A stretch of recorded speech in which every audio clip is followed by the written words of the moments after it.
everyone. I, Dr. Monica Darji, General Manager for Product Training and Marketing at the MFine Diagnostics, welcome you all to our educational webinar on newborn screening. Let's do it. The time is now. We at MFine Diagnostics remain committed to training, education, and knowledge sharing by organizing online scientific programs as well as participating in conferences, CMEs, RTMs across the nation, and are delighted to have you all here. Let's start with the housekeeping rules first. Today's session will be recorded. Everyone except for the moderator and presenter will be on mute. We encourage you to ask questions by typing the same in the Q&A box on your screen, and we'll be addressing them at the end of the presentation. We'll also be sharing a recording of the session with all the participants. Today is a special day as it marks the beginning of Newborn Screening Awareness Month worldwide. And we are fortunate to have an eminent speaker for today's session, Dr. Sunita Bijarnia-Mahay, Senior Consultant, Clinical and Metabolic Genetics at Institute of Medical Genetics and Genomics, Sir Gangaram Hospital, New Delhi, and also a professor at the Gangaram Institute of Postgraduate Medical Education and Research, New Delhi. Dr. Sunita graduated from Lady Hardinge Medical College, New Delhi, and she did her DCH from Maulana Azad Medical College, New Delhi, followed by DNB in Paediatrics from San Gangaram Hospital, New Delhi. Dr. Sunita has an experience of 22 years in genetics, over 120 publications in peer-reviewed journals, and 8 chapters in various books on inborn error of metabolisms. She also edited the SSIEM protocols on IEMs in the year 2022. She is the Honorary Secretary of Indian Society of Inborn Error of Metabolism, a founder member of Society of Fetal Medicine India, and an active member of various societies like SSIEM, SIAMG, IAP, ISHG, and ISPAT. Her current research interests include inborn error of metabolism, newborn screening, and carrier screening in healthy individuals, genetics of neuroregression and other neurological disorders, and mitochondriopathies. Joining us is another eminent speaker, Dr. Prakash Gambhir, a gold medalist in MFine and trained in medical genetics from Germany, presently associated with MFine Diagnostics as the Chief Medical Scientist. He is Director of Birthright Genetic Clinic, Pune, and President of Genetic Chapters, Indian Academy of Paediatrics. He has authored more than 40 publications in peer-reviewed international and national journals.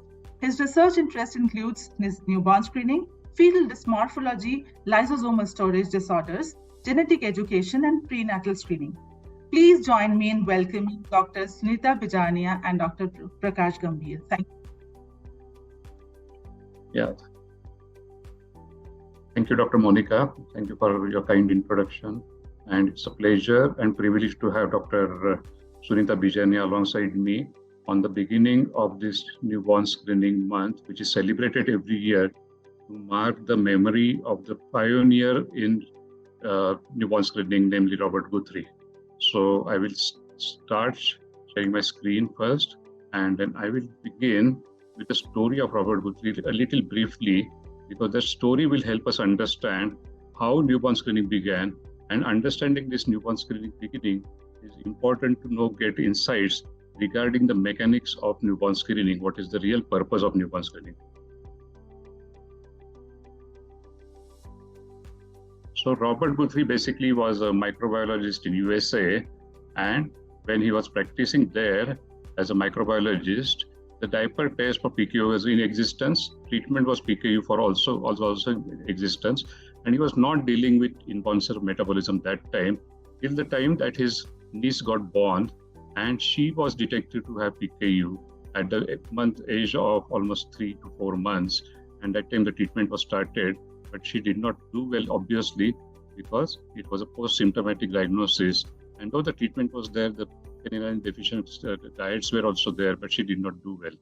So therefore, he started thinking about the pre-symptomatic diagnosis of PKU. And then he devised the microbial inhibition test. You can see the test that he can devise, so where a large number of newborn samples can be actually tested for the phenylalanine levels, through which he can identify the at-risk infants, do a confirmatory test, and then go ahead with phenylalanine diet treatment. And then these infants did it so well that in the state of New York, newborn screening for PKU was made mandatory in 1965. So that means that we are there, 60 years it has been practiced. It's a very well established newborn screening program. And in India, still we do not have a national levels program. So as the story started there, then came the immunoassays, and then the measurements of the TSH for hypothyroidism, the 17-hydroxyprogesterone for congenital adrenal hyperplasia. Large scale management was there. Many large countries also took up this newborn screening. LIMS and data management was there.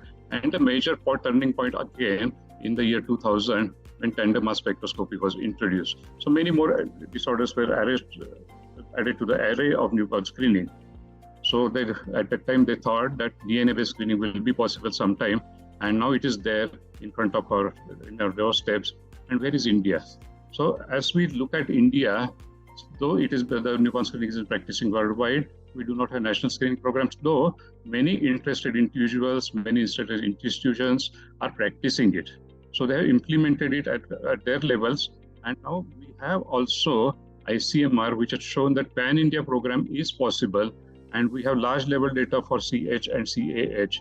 And through RBSK, now we have a window through which we can apply all the learned things and the expertise that we have to newborn screening and for the betterment of our newborns. So time is right. Time is ripe. So give our newborn screen under your care, right start in life. The time is now. So that is our message that Dr. Sunita and we want to give you, and we'll take you the steps of the newborn screening. So certain questions that naturally will occur to you. Is it necessary to have newborn screening in all newborns, even in a normal appearing newborn? Why not wait till symptoms appear? Is it a fancy testing strategy?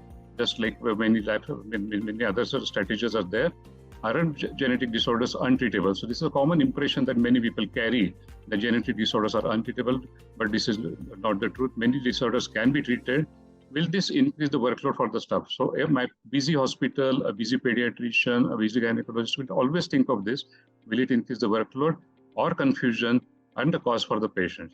And lastly, the most importantly, can the blood be collected by the staff? Or a neonatologist has to be called for, because it's a very small baby, a normal baby, and we want to collect blood. So in the course of this small talk, I would like to address all these questions, and then you will understand why newborn screening is a practical thing and why it is necessary for all our newborns. So let us begin by looking at the definition of newborn screening. So basically screening is defined as a search for unrecognized disease. Mark the word unrecognized. Search for unrecognized disease by means of a rapidly applied test. So screening is used to detect the disease in asymptomatic individuals, even before the symptoms appear. And because symptoms are not there, these individuals think that they are apparently healthy, though they do not have the disease. So this diagnosis made through screening is early. Now again, this is shown in this figure here. So even in case of, say, metabolic disorder, just like in or infectious diseases where we have incubation period, there is some interval that is there before symptoms appear. For example, in case of congenital hypothyroidism, the child is not mentally abnormal at the start only, or the child is not showing any manifestation of congenital hypothyroidism. But as there is no treatment in that time available to us, then the child will start showing the symptoms. Similar is the case for this disorders like other metabolic disorders also, where after the intake of food, the symptoms start appearing. So biological onset of the disease may be there. There is some symptom-free interval, and then the symptoms appear. And this is the lead time for treatment if we wait for the symptoms to appear. While in case of newborn screening, we have a test in hand which can detect the disease even in asymptomatic individuals. So pre-symptomatic diagnosis. So that is the principle of newborn screening. So pre-symptomatic diagnosis is available, and this is available before the symptoms are there. When the symptoms develop, that means that it is some damage to certain organs. So even though the symptoms are, when the symptoms are not there, early treatment is going to have a very effective intervention and very good prognosis.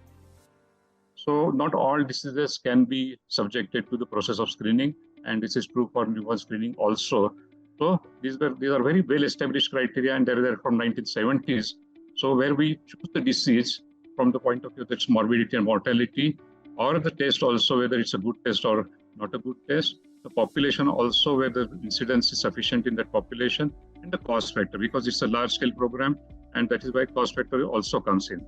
So all these things are very minutely looked at, and then only a disease is chosen for screening program. So in case of newborn screening, we should also look at these things. So this disease should be a public health problem. Effective intervention in the form of treatment should be available to us. A good test which can differentiate without too many of false positives should be available to us, as well as it should not miss any truly affected patient.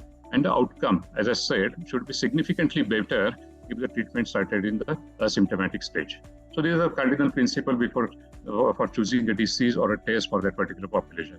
So in short, newborn screening is diagnosing treatable conditions in asymptomatic stage. It aims at the earliest possible recognition to prevent most serious consequences by timely intervention.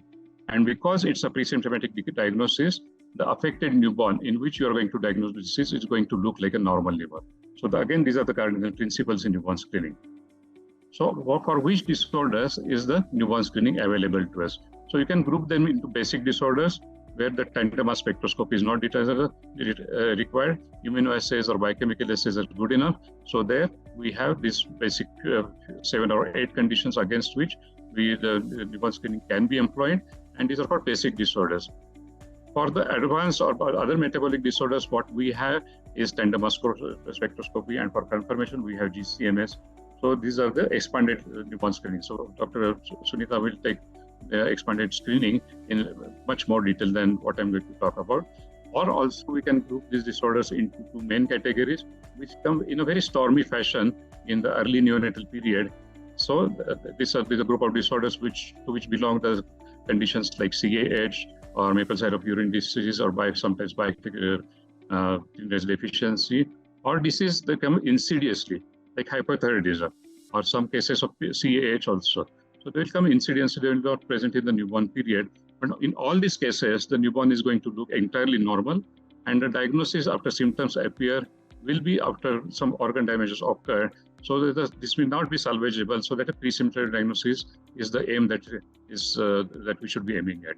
Similarly, we have certain clinical conditions also against which the newborn screening is also employed and is very effective, like deafness as well as critical congenital heart. So let us look at some disorders and why it is justified to screen for these disorders in our country. So here, what we have is the world incidence of hypothyroidism. So it is around 1 in 3,000.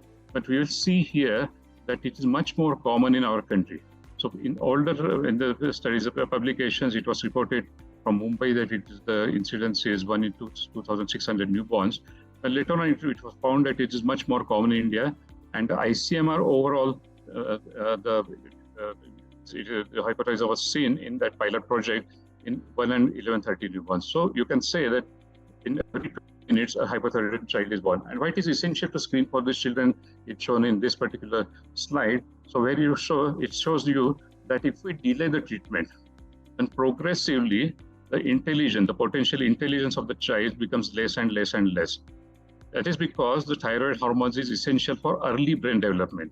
Until the child is born, the maternal thyroxine is passing on to the baby's side, takes care of the brain development until the birth is there. So after birth, we have to step with our thyroxine for these hypothyroid newborns, or for them to attain their potential IQ.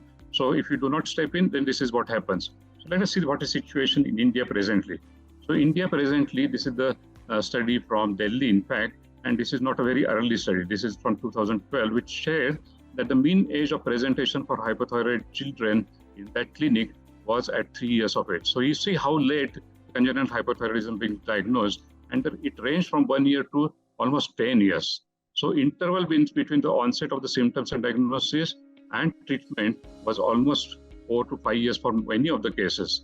So that is why we must step in with newborn screening. You should not wait till the child is 4 years or 5 years like this particular boy, or even till the age of say 3 or 4 months, but try to pick up and treat the child in the newborn first week only.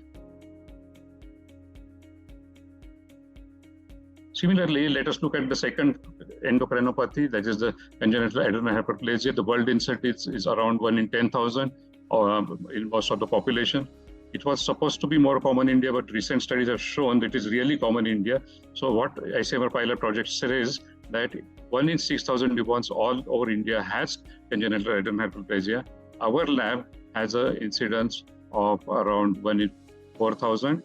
So there are two varieties, as we all know, salt-losing variety and simple virilizing variety. So salt-loser present in early newborn period, lose weight, come in shock-like state even in the early weeks of pregnancy. Diagnosis may be provided in some few lucky ones by the ambiguous genitalia in females because of the virilization. But simple virilizers may have short stature and which may come insidiously or ambiguous genitalia in females. So these presentations are late. So let us see what is the presently the state of diagnosis in absence of newborn screening in our country. So this study from the eastern part of India says that age of presentation for salt wasting variety was at around 6 months of age. Simple virilizers presented at 9 years of age and majority were girls. Now this is an autosomal recessive disorder, which means that we are missing diagnosis in case of boys. So this is what our public data shows us. And this again is a publication from 2011, not a very old publication. Similarly, data from North India, there is a publication from AIMS says that 80% of them were simple virilizing. So the clues were basically provided by the ambiguous genitalia. This proportion should be the reverse. And 20% only were salt wasters and 90% were girls. So most of them were picked up because of the ambiguous genitalia. And again, the publication 2012. So we're definitely missing diagnosis of CAH, and we should have screening for CAH in our country because the disorder is quite common in the country. Now, in case of galactose, I got some data to show you. I'll share you a little later. But so far, we did not have any data from for galactosemia in our country at newborn screening. But we keep on getting these children because of the liver damage, usually that ensues with all the signs of the cholestatic and the hepatic damage. So at some stage, say in a late neonate period or little later than that, but the children are asymptomatic at birth. And as we know, the simple treatment by withholding milk and milk products can enable them to live near normal lives. So that is why we must know regarding the incidence, which I will show you later on a large sample size. So that is the case for all these disorders and some other disorders also. So I know that our resources are limited. So whether to have universal screening or whether we should have IRIS approach and which disorder we should choose for neonatal universal screening. A very good strategy has been advocated by NNF in their practice guidelines, which says that universal screening for all newborns should be done. For some disorders, expanding screening should be done for certain disorders which may be having at high risk for importance of metabolism. And in FPO settings, then you can, if a good lab is there, then you can go in for expanding screening for all those neonates in FPO setting. So for group A, that's universal screening, the NNF advises screening for CH and CAH and GCPD, as we have seen that these disorders are quite common in our country. For expanded, which Dr. Sunita is going to talk about, there are certain conditions that they have laid down for these particular children, as well as for universal, as I said, for FPO, they say that you can carry out for all that. So which sample we should have?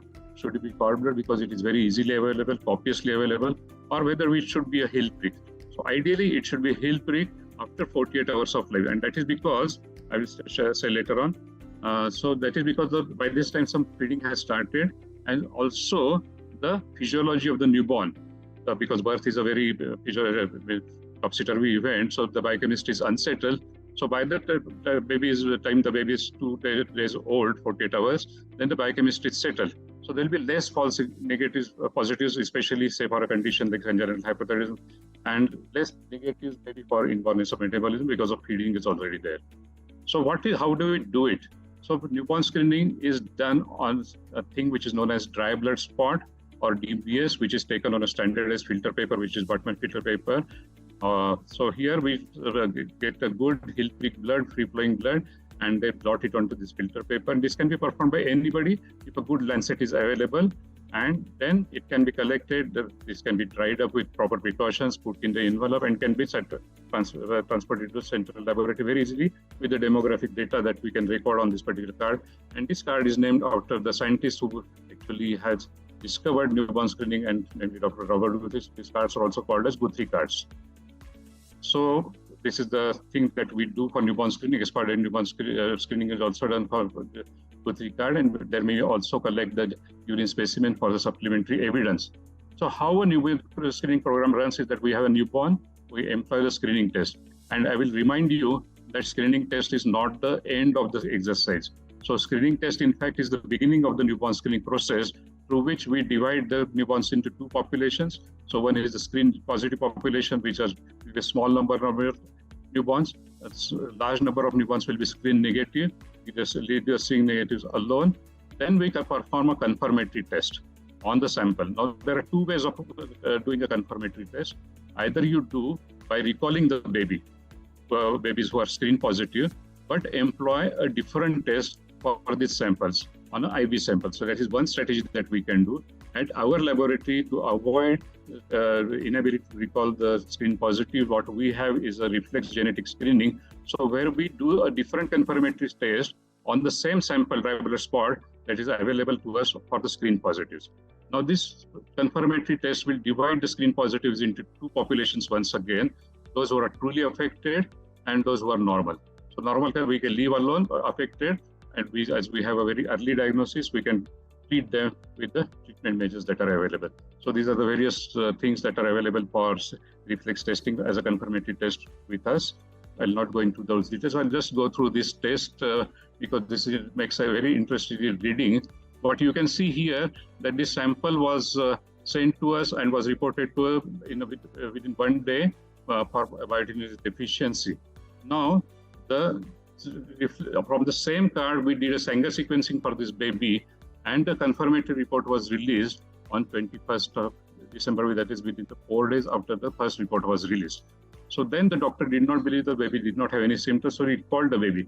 Just look at this. So the baby required 5 days to reach the hospital, and then again, the baby was resampled.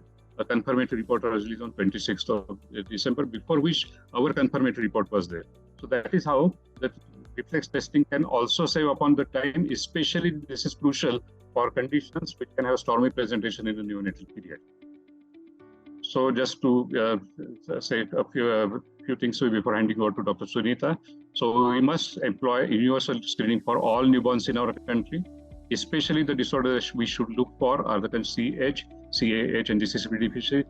I also suggest that we add biotin galactosemia to it because we have incidents which I'll share to you later, and Dr. Sunita then will talk upon the expanded newborn screening. Thank you so much.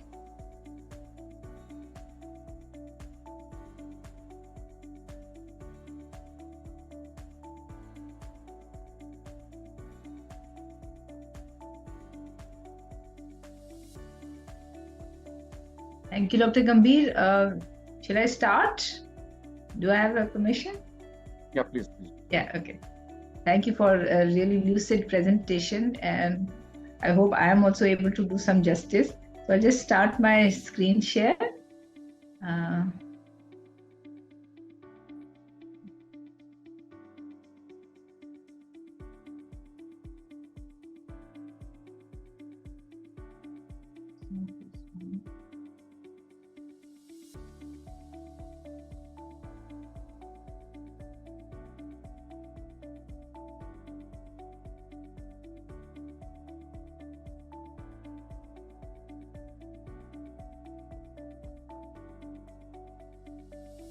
Can everybody see my slides?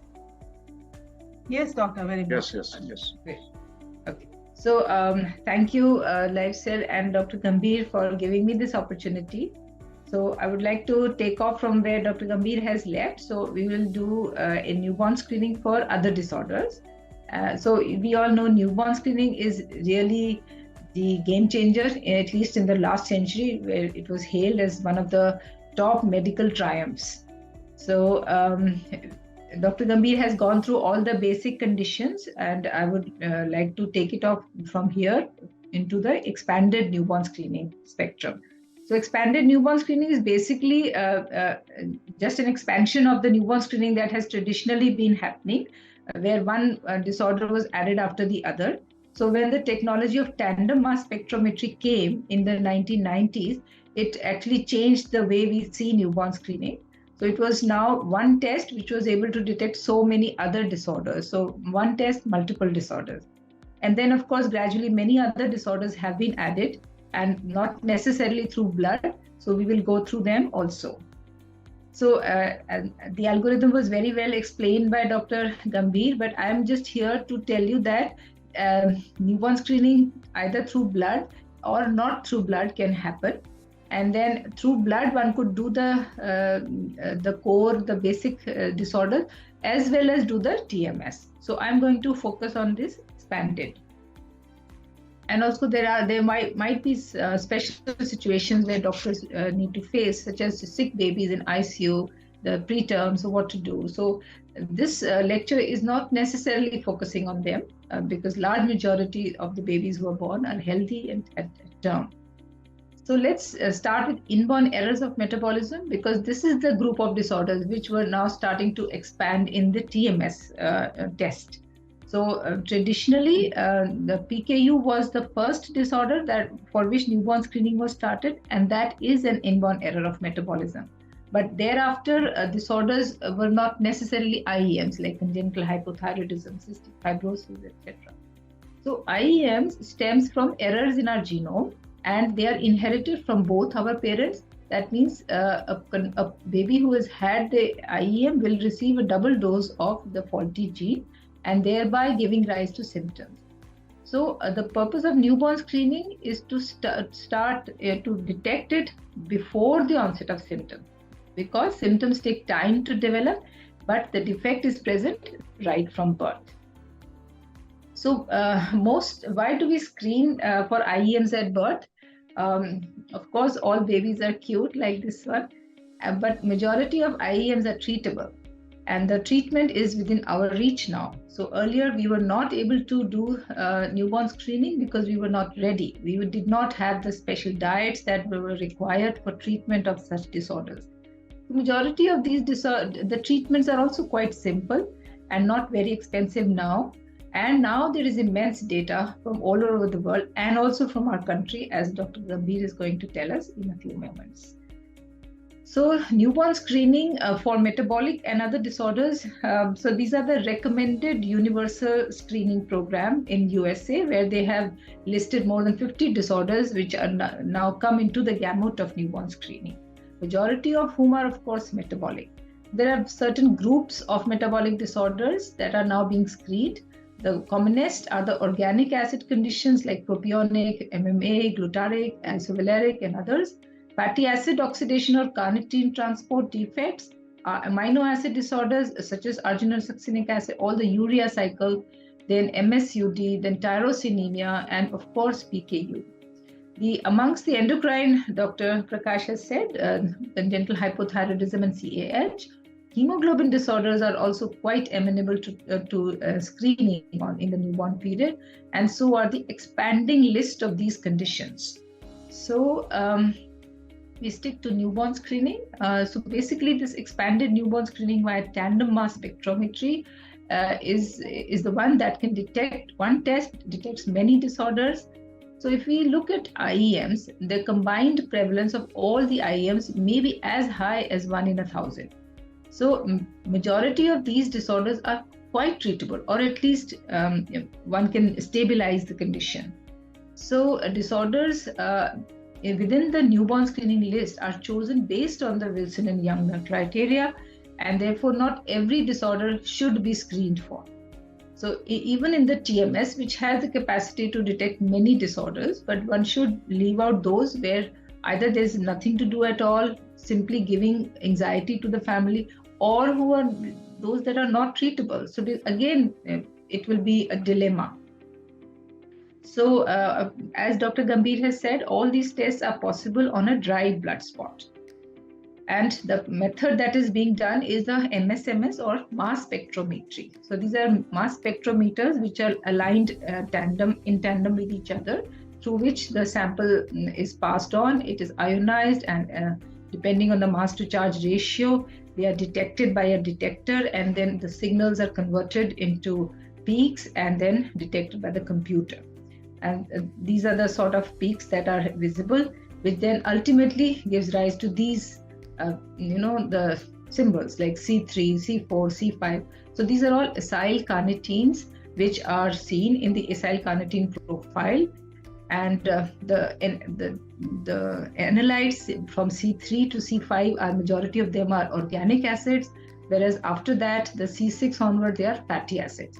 So one could detect majority of the organic acids as well as fatty acid oxidation disorders within this profile of acyl carnitine. Aside from these acyl carnitine, the TMS also gives us an answer on amino acids, a limited number of amino acids, but all of these are essential to pick up our amino acid disorders. So depending on which analyte is increased or what are the ratios, one could come to some conclusion. One could screen for the disorder. Again, like Dr. Gambhir said, screening doesn't necessarily mean confirmation. So one requires confirmation. Okay. So these are the common IEMs that we need to be aware of, and we need to start whenever we are starting with newborn screening. So phenylketonuria, glutaric aciduria, MCAT. These three disorders have more than once proven their utility in newborn screening, because they are immensely treatable with dietary and other means, and they prevent not only mortality but also morbidity. So I'll just take this case here. This was a little boy who came to us last year. He was 2 years old and he already had global developmental delay. He had progressive behavioral concerns, was very irritable, and he had abnormal hand movements. He had poor understanding and speech delay. So he did have normal appetite and no seizures, no hearing or visual problems, etc. And his sleep pattern was also disturbed. He was quite irritable during our examination as well, and we noted the blonde, light-colored hair, which were not matching with the parents. He did not have any major facial distinctness. There were no skin abnormality as such. His anthropometry was quite okay, except for the head size, which was at -4 standard deviation, and he had hyperkinetic movement as a prominent thing in his CNS exam. So just by examination, we did have a few differentials, and we went on to do metabolic testing in the baby. So the initial, just bedside, you could say, it's done in our lab. The ferric chloride test was positive, as you can see here. This is the control negative, and this is the reddish brown color that gives screening positive for PKU. So further on, the amino acid analysis showed a highly elevated phenylalanine, which was 800 on the dried blood spot actually. And later on, of course, it was confirmed by genetic testing. So this was PKU. So classical PKU is a deficiency of the enzyme phenylalanine hydroxylase. It has a varying prevalence around the world, but more common in the Caucasians and the Chinese, but probably not that common in India. But that's not to say that it's not significant for us, because we have a huge population and we do see children with PKU. So of course, like this child, we know that it has a progressive course, and it has progressive loss of intellectual skills. There could be seizures, it could be life-threatening or life-limiting, even producing more symptoms even as they grow older. And of course, it is a genetic disorder, and with 25% risk of recurrence in future children of the couple. So what is important with this disorder is that it is quite treatable. So in fact, this child has lost out 2 years of his life without having been tested. And so he will have permanent damage. He will have an intellectual disability. This could have been very easily prevented if this boy had had newborn screening. So newborn screening is a good method to detect such disorders of amino acids. This is a little algorithm that was devised by Dr. Opladen about 10 years ago. So whenever there is an elevated phenylalanine in the dried blood spot, one should confirm it first by doing plasma amino acids and look at the other amino acids as well. So sometimes it's possible that the feed levels come normal, which means that this was a false positive test and the baby seems to be fine, it continues as normal. However, if the phenylalanine is elevated, then we have to look at tyrosine as well. So if tyrosine is also elevated, then you please repeat and look for other causes, such as could be just a liver disease or any other disorder. But if the tyrosine is normal or low, which means to say that the ratio of phenylalanine to tyrosine is high, then there is a greater suspicion. Then one could go either ways. It could be like a classical PKU, or it could be the hyperphenylalanemia disorders, which are non-PKU, which we generally call pterine disorders. So they have a different line of treatment. So this is how one just proceeds once a screening comes positive. It's not just one test. It has to be followed by multiple steps and of course genetic testing. And then one needs to go further with the treatment as well. So in the laboratory, there are various methods of getting this P level, and there are also various cutoffs because of the units that are being used. So coming to treatment, of course, the dietary management is the main method of treatment. Protein restricted diet, which is tailored according to the phenylalanine level. One tends to keep the therapeutic range of phenylalanine, let's say between 200 to 400 milligram per DL, micromole per DL. So that is made possible only if we restrict the protein or phenylalanine in the natural diet. And if we are restricting the natural diet, it is to say that we have to supplement with special formula, which will not only supplement the other amino acids that were required for the child, but also for other nutrients and other macronutrients for allowing normal growth and development of the child. So dietary management is the mainstay of PKU, and alongside the treatment, monitoring has equal importance. One has to continue to see the levels again and again to see if they are in the normal range. Sometimes there could be use of drugs such as Kuvan, and the upcoming treatment is the pegvaliase, which is there in the Western world. So this was just for PKU, but aside from that, in the expanded newborn screening, we have many disorders. So this group of organic acidemia has many disorders, but 4 or 5 are the main key, or we call them classical organic acidemia: the propionic acidemia, the MMA, the IVA, and the glutaric aciduria. So we diagnose them on newborn screening based on the abnormality on the analytes that are detected on TMS. Say, for example, if there is an elevated C3, then it could either be propionic acid or MMA, methylmalonic acid. If there is elevation of C5, it could be isovaleric acidemia. And elevation of C5-DC is quite pathognomonic for glutaric acidemia type 1 or 2. The confirmation that is achieved after the screening on the DBS is for organic acidemia. It is by urinary organic acid analysis by GCMS, and of course genetic testing. Other disorders that are tested on mass spec are amino acid disorders, all the urea cycle. Let me again reiterate here, I said urea cycle disorder, but not all urea cycle disorders will be detected on a newborn screening, because it depends upon which is the disorder.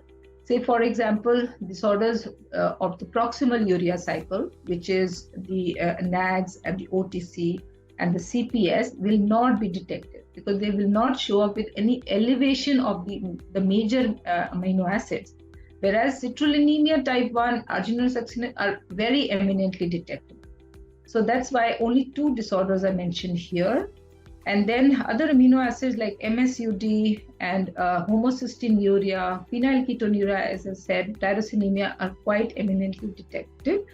They are only screen positive if you get an elevated level of DBS. one has to go ahead and do the confirmation before labeling the child to have such and such disorder, and of course for further evaluation and treatment. So amongst the fatty acid disorders, there are a group that are diagnosable and treatable. So such as the carnitine uptake, this is a good story because it's a very easily treatable disorder. MCAD, again, very, very fruitful, because once you detect it, all you have to do is take care of the child in the acute infections, and not to starve the baby, not to let the baby go fasting for too long, and they will lead their normal life. So, like I said, confirmation is a must after every screen positive case. So, and screening tests do have their limitations, and because one prominent one is the non-specificity of many of these metabolites, such as the elevated C3 or propionyl carnitine that we keep detecting on TMS. So not only does it screen for the organic acidemia, such as the propionic and methylmalonic acidemia, sometimes biotinidase, but it is also elevated in non-genetic and non-diseased conditions, such as drug intake or hyperbilirubinemia, and very commonly nutritional B12 deficiency, either in the baby or the mother, can give rise to the elevated C3 level. So it really requires further testing. And inherited B12 deficiency, such as the cobalamin C, which is quite common amongst this group, is to be tested with further homocysteine level. Then again, the non-specificity arises with how the sample is being taken or transported, because sometimes we overdo it, there is caking one after the other, or there is some less sample is there if you haven't dried the sample properly, and so on. So all these technical errors are there. Then confirmation is usually achieved, like I said, individualized depending on the disorder. Like it is urinary GCMS for the organic acidemias, it is plasma MSMS for fatty acid oxidation, and plasma quantitative amino acids for all the amino acid disorders, aside from other tests that are possible, and genetic testing, of course. So treatment, I would say it's a good protocol, or it's a good thing to refer the child to the specialist for that particular condition. Say, for example, if it's hypothyroidism, one has to go to an endocrinologist, and if it is a metabolic disorder, one has to reach a metabolic specialist for the appropriate and timely initiation, stabilization, understanding of the disorder, and streamlining of the further management before the baby comes back to you for a further follow-up. And of course, again, it's extremely important to monitor the child, because of and that's the main decisive factor for the success of the newborn screening program. And not to forget genetic counseling of families for their future children. So just one slide about the other newborn screening conditions that should be screened for. So these are non-blood samples, and the first and foremost is the newborn hearing screen. It is important because it's a common condition. About 1 in 1,000 term healthy babies, up to more than 3% in preterm and sick children in the NICUs will have hearing issues. So a very simple autoacoustic emission test is to be done between 1 to 30 days of life. It has a good sensitivity, and then it requires confirmation, of course, in due course of time with tests like VERA. And how it comes into the gamut of newborn screening is because it is immensely treatable, either by implants or other devices. Then critical cardiac illnesses. So about a quarter of congenital heart defects are come into this category of critical cardiac illnesses, which are like the duct-dependent lesions, and the incidence of CHD is about 1%, and let's say 1/4 of them are critical cardiac. They can be detected by pulse oximetry test anywhere between 1 day to before discharge. And up to 75% of these illnesses can be detected by just the pulse oximetry. There is a method of pulse oximetry. It's not just one time. It has to be in 2 legs, the pre-ductal, post-ductal, and maybe repeated after a duration of 15 minutes or so. So once the screen is positive, the confirmation is achieved by, of course, a pediatric cardiology referral along with echocardiography and any other tests that are required. And intervention is possible by means of surgical correction. Then newborn eye screening is very pertinent because we only have prevalence in European nations, and which is like 36 per lakh. So a simple red reflex, like an ordinary torchlight test, is the screening method. We have devised more methods now, but this remains a simple method. Can be done at between 2 to 4 days.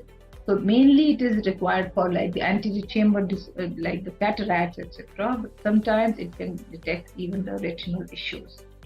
So again, there is treatment that is possible even in this condition. So these are all very good conditions that can be screened for during the newborn period. So this is just a little case of a 9-month-old boy who presented acute respiratory difficulty and episodes of diarrhea ever since he was 2 or 3 months of age. He had motor developmental delay and he had frequent bouts of respiratory distress. He was born to non-consanguineous parents, but the parents had already lost a previous girl child at 2 years of age. They said the heart was dilated, it was bigger heart. So this little boy also had cardiomegaly. He was floppy, he was irritable. There was tachypnea. There was also hepatomegaly. And on echo, he did have a reduced left ventricular ejection fraction and a high CPK. So, of course, he had been referred from another hospital where a liver biopsy was already performed, and there were swollen hepatocytes and passed positive. So we also evaluated the child since another treatable condition comes in the way, that is Pompe. The enzyme test was done, but it was normal. So the TMS picked up this patient as with a very low free carnitine levels, which was only less than 2. And that's how a diagnosis subsequently with genetic testing was proven with carnitine uptake disorder. And this was a treatable disorder. The child did improve remarkably after initiating carnitine treatment. So this is the last slide for my presentation. Where are we heading to? Because researchers have no boundaries. So they started with genetic testing right on the dried blood spot to exome sequencing and now genome newborn sequencing. I am just wondering where we are heading to. With that, I end my presentation and I invite Dr. Gambhir again to please come on to the dais and for the next presentation. This is going to be very exciting. Thank you. I will just stop my sharing. Thank you. Yes, thank you, Dr. Sunita, for a very comprehensive and excellent and, as promised, lucid coverage also of all the aspects of not only expanded newborn screening with EMS and all the processes and how it covers the IEMs with very good case illustrations, but also the clinical conditions which are relevant and which should be practiced in newborn screening, means birthing center with newborn screening for congenital hearing losses as well as critical congenital hearts. So thank you so much.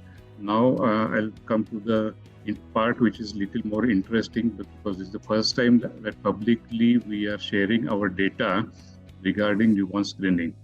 So this is the analysis of 5-year data, and this, I promise you, is from universally screened newborns, because all these newborns were under 10 days of age. So none of them were symptomatic newborns. So this does not have a bias, especially for conditions like biotinidase deficiency and galactosemia, of looking for the symptomatic newborns, which may give a rather high incidence for these particular conditions. I'll just share my screen.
So I'm sharing data from my lab over a period of 5 years, as I said, and this is for the basic newborn screening conditions.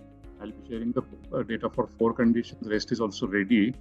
So basically, so far our country has certain publications which are there in literature, but studies so far have from restricted geography. So they are from, say, one medical college or one city or one hospital or one state. And so they are from a restricted geography and they cannot be applied for a whole country. That is one thing. Second thing is that many of them has a very small sample size. So there is a critical sample size for each disorder, which is determined by the particular incidence of that particular disorder. So that is why these studies show sometimes a very high affection of newborns. So that is why the studies have not been so standard studies. So our policymakers so far did not have any guidelines regarding incidence of disorders which can be screened in newborns. So till the time that the ICMR pilot project was planned, it was planned in a very methodical manner, and it was at Pan-India's project, and it was covering all the regions of the country. But the drawback in this particular project was that it was only for congenital hypothyroidism and congenital adrenal hyperplasia. Still, it has given a representative incidence from these particular centers where it was carried out, as well as the pan-India incidence for these particular conditions. Also, this as well as the other studies are hampered by inability to recall a certain proportion, usually it is a very high proportion of screen positives. So that is why we cannot rely them unless we have the confirmatory test results for all screen positives. We cannot totally rely on the incidence that is available to us from these studies. So as I said, we are practicing the reflex screening. So I will show you that the reflex screening is effective because wherever the large sample size is available, then our results can match those particular large sample size publications. So that which means that our reflex screening is actually not missing out on any cases. So that is why this data can be taken, at least till more data becomes available pan-India. So I'll share with you things that are available to us. So this is showing our live cell data for congenital hypothyroidism. So this data is from 270,000 newborns. As I said, these are all newborns. So these are universally screened newborns. And there you will see that 254 were positive. These were confirmed by carrying out the FT4 on the same dry blood spot. And our incidence then comes out to something like, say, 1 in 1066, while the ICMR incidence is quite similar, 1 in 1131. Now, so that we can confidently say, even with this large sample size, that pan-India congenital hyperthyroidism is very much common in our country. As you can see here, the incidence is almost 1 in 3000. Similarly, when we pull all the publications, that is, where the true positives data is given for the congenital hypothyroidism, and we pull all publications to date from our country, then we will find that the newborn screen from this pool publication size is around 235,000. It is lesser than our sample size, and positive cases were 266. Maybe these studies are a little bit of the smaller studies, or they're from those areas where it may be common. Surprisingly, hypothyroidism is found to be more common along the coastal regions of our country. So the incidence pan-India is 1 in 900 almost, quite similar to ICMR and this one. So we can confidently say now that congenital hypothyroidism is very much common in our country, and we should step in by newborn screening for timely intervention for this potentially treatable disorder. Very cheap treatment is also available. So it is mandatory for us to screen all our newborns for congenital hypothyroidism. Now let us share with you the CAH data. A part of this data is already published in International Journal of Newborn Screening. This is again the reflex screening which we carry out by molecular confirmation for the screen positives by Sanger's as well as a MLPA test. What we have demonstrated is that for our population, point mutations are much more common than deletions. So that should be the first test for the confirmation for our newborns when we want to carry out a molecular diagnosis. And out of 220,000 samples, 54 were positives, giving us an incidence of 1 in 4,000, 1,100, 4,074 to be exact. And world incidence is 1 in 10,000. So again, this is quite common in our countries. Pool publications say that in India, from 1,70,000, we have 37 positives, which is the incidence of 1 in 4,500.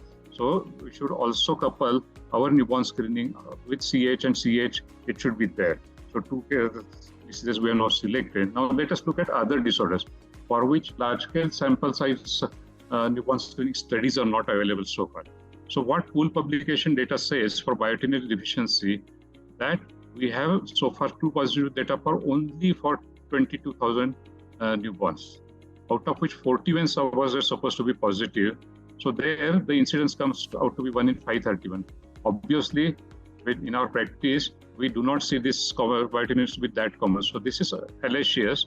So what is the true data? This is reflected in our sample.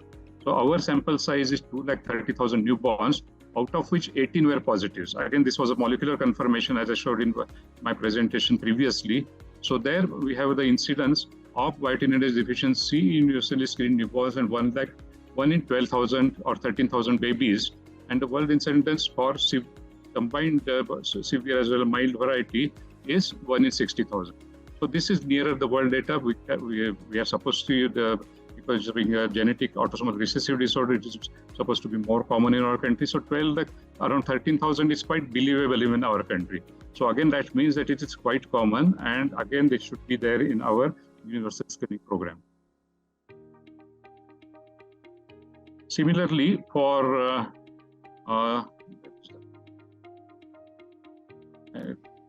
I think I missed the slide for galactosemia. So galactosemia, again, also we have, so galactosemia we have screened for 313,000 newborns. This is again, as I said, not a symptomatic screening. This is universal screening. All the babies are below 10 days of age, and these are universally screened. So where we have found that our incidence is 1 in 18,000. So the pooled publication incidence in our country, there are around 70,000 sample sizes there for all publications so far. And they say that galactosemia is around 15 in that 70,000. It is quite common. So again, we don't see galactosemia that often, though it is quite comparable to world data from our study. Galactosemia is a very easily treatable disorder, potential disorder. So that is why we should have a universal screen for galactosemia in our country as we've seen, because this is a representative incidence from our newborns. So that is why we should have a universal screening program for all newborns. As we have said, it can be a 3-tier program where universal screening for these 3 eminent disorders like CH, CAH, and G6PD deficiency. And we should also put in the disorders like biotin and galactosemia, because now we have data from our study that these are also quite common. And in affluent, we can have all 8 basic conditions maybe. And for expanded newborn screening for the seriously, or if some symptoms are there, or for affluent ones. And we should practice reflex screening, because what it will do is that it will have a quicker result, as well as it will also avoid the screen positives, which we will not be able to recall if we have a confirmatory test on the resample blood. So that is how we stand presently, we believe, with all these disorders. So I suggest Dr. Sunita to give her closing comments, and then maybe we can pick up some questions. Yeah, thank you, Dr. Gambhir, for a beautiful data that you have gathered, and it's like it's really nice because nobody in India has such kind of patient, the numbers, and I'm sure your statistician has done a commendable job. Surprisingly, the incidences seem to be a little higher in India, right? Like the biotinidase, you're expecting, and even galactosemia, something around 1 in 50 to 60,000. So perhaps it is because of the consanguinity and other factors, right? Very true, very true. Yeah. And I'm not sure if all these cases you have confirmed genetically.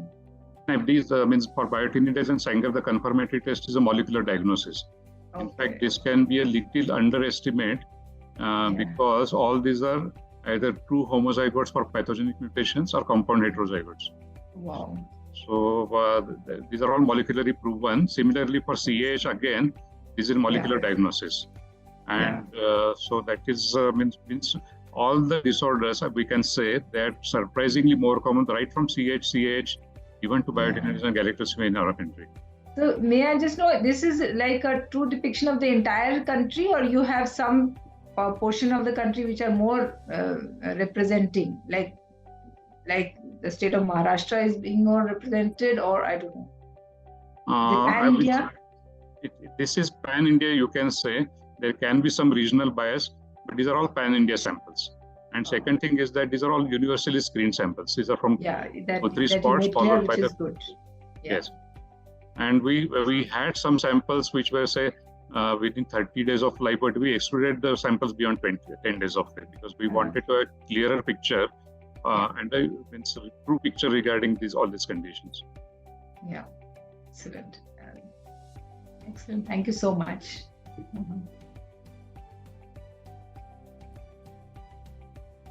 I think there are some questions in the...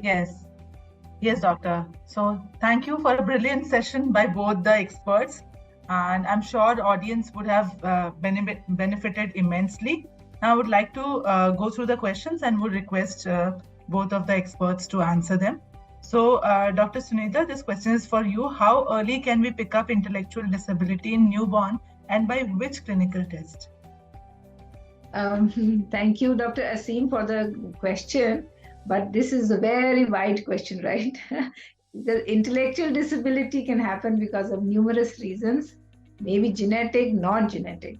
So one could not really pick up all the cases of intellectual disability, especially in the newborn period or in the first few months of life. It's really difficult. The only tool that we have are these laboratory testing. So if we do newborn screening, we can detect a subset, a very small subset of this population who would eventually develop intellectual disability. It's by far not the only reason for intellectual disability. Like there are close to 2,000 genes, I think, which are related to intellectual disability in human beings. And we don't test all of them, and we are not able to detect all of them.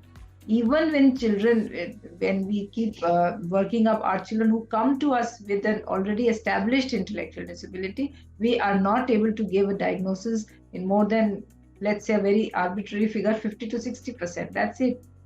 So, Dr. Asim, it's really difficult to give you this answer, how much percentage we can identify, but we go by how the general physician works. We start with history examination. There's a family history. It does click in our minds, and it does give us the suspicion to go forward with the testing, even if the baby does not have symptoms yet. Say, for example, if there's a history of fragile legs in the maternal uncle, and this is a boy, one would assume that baby may have a high risk for having fragile legs, so one could go ahead and do genetic testing for fragile legs. And PKU, of course, it is not very common, but if you're doing a universal newborn screening, you're bound to get at least one case in, let's say, 50,000 is who you are screening. So actually, that is the incidence probably for PKU in our country. Okay, so my guess was right. yeah, you're right. Surely you're right. Yeah. Thank you, Dr. Sunita. Another question from Dr. Asim is, kindly explain in detail what is preductal and postductal oximetry. How and when is it done? Okay, so basically, like we said, the cardiac illness, the congenital cardiac defects can be divided into a few, categories. So one is the duct-dependent lesion. Say, for example, the tetralogy of Fallot or other disorders where coarctation of aorta or things like that, where you are really the initial circulation of the newborn is, of course, fetal, and eventually in a few days of age, the ductus arteriosus closes and the baby starts to have his own circulation, his or her. So if there is, supposing a tetralogy of Fallot, there is going to be a shift from right to left, and then the duct helps in getting back the blood supply into the left or the aortic. But once the duct starts to close, then the baby will not receive the blood, the oxygenated blood. into the rest of the body. So basically, once the duct closes, the child starts to become cyanotic. So that's what we say duct-dependent lesion. So we have to take a pulse oximetry where you are actually measuring the oxygenation, and we have to take it at a site which is post-ductal, because there would be some blood supply which is going through into the peripheral circulation that is before the duct, like the right subclavian artery comes out before the duct is there. So if you take a measurement of oximetry on the right arm, it may still be normal. But if you take it simultaneously in one arm and then maybe one leg, which is post-ductal, you will get a difference. And that's how you pick up these disorders. So it's not very sensitive, and neither it is specific, but it is a good screening. Baby is not harmed at all, and it is a simple test. So that's why it should be done. I hope you got the answer, Dr. Singh. Thank you, Doctor. The next question is from Dr. Shiva Adarsh. Is asking how galactosomia disorders can be confirmed after screening. Yes, so what we have done in our study is that basically you see this dry blood spot previously, there were problems in DNA isolation, but now we can very easily isolate DNA from this dry blood spot. In fact, it's a very good medium for collection for DNA also. From small babies. So wherever we had increased galactose from the Guthrie card, we subjected the screen positives to Sanger sequencing for galactosemia gene. So in our study particularly, it was confirmed by means of the molecular testing. And you can also do it by having an enzyme estimation from the dry blood spot on a repeat sample. That is otherwise how it is done otherwise. So that is how we can do it. Right. Thank you. The next question is from Dr. Haseem Gupta. As a pediatrician, when and how is eye screening to be done, or when do we send a baby to an ophthalmologist? So I think this is not such a thing that is practiced very often in our country, but it depends on center to center. So the babies don't have to go to an ophthalmologist. The ophthalmologist has to take a round and see the babies who are well with the mothers, just like hearing screen, just like critical cardiac illnesses. So it's just a matter of a clinical evaluation of the eyes. It's like I said, it's not very sensitive for the posterior chamber. Like you will not get retinal disorders, but it is very good for cataract and anterior chamber disease. Thank you, Doctor. Another question from Dr. Rambi S. How much does basic newborn screening test cost? What's the question? How much does the basic newborn screening test cost? Yeah, so basic newborn screening test is that way quite cheap. You can say that per analyte the cost can be something like 150 rupees. More the analytes are there, then the cost is obviously less because the logistics and the card cost and everything can be taken care of. At our laboratory, what we are offering is if the baby is universally screened, which is and less than 10 days old, we are also offering the reflex genetic testing or reflex testing by means of this FT4 that we carry out free of cost. So again, for false screen positives, this can be an advantage. So no additional cost is there if the newborn is being universally screened. So you can say it is quite cheap. In fact, it is less than say cup of tea which costs at airport. So it is cup of tea cost maybe, or pav bhaji may cost that price now, or I don't know what dosa costs in Delhi, maybe 120 rupees or something. So let's say just a fraction of what the family has to pay for a delivery. Yes, yes. It comes in private setup, it is anywhere 50,000 to 1 lakh. So a couple of thousand really don't matter. No, I thought by delivery you meant the Zomato delivery. So the Zomato charges are the birth of the baby.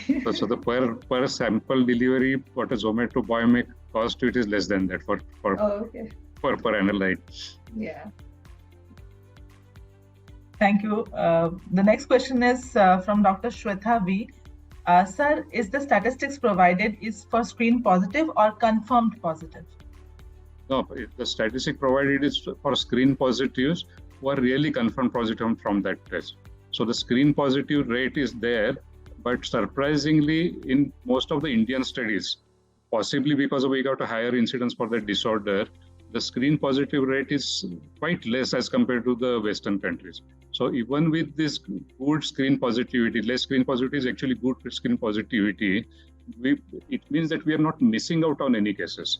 So that is really surprising, because Dr. Seema Kapoor has also quoted in the paper in Indian Journal of International Journal of Newborn Screening that the screen positive rate is almost 1 to 2% only for many of these disorders, which is really good in one way, which means that we are not causing false anxiety or unnecessary anxiety to parents. At the same time, we are not missing on the true positives. So basically the figure that I showed you is for the confirmed positives. So I would end the question answer round with Dr. Shiva Adar's comment that he is thankful to Dr. Sunita for the wonderful answer. And I think we have reached the end of the question answer session. Towards the end, I think we are also ending. We would like to end because we are more than an hour now. Correct. So I'm very, very thankful for a very enlightening and energyful session from both of you. Thank you very much. Have a nice day. And I thank the entire audience gang for this presence in this webinar. And we mark the beginning of celebrations for newborn screening awareness. And we are here with you to celebrate the same. Thank you so much, Dr. Sunita. And Dr. Happy Newborn Screening Month, everybody. Thank you, Dr. Thank you, Dr. Gambhir, Dr. Pleasure Monica. to be with you. Thanks, Dr. Monica. Thanks, audience, for hearing to us. Yeah, thank you. Yeah, thank you. Thank you. Have a nice evening. Bye-bye.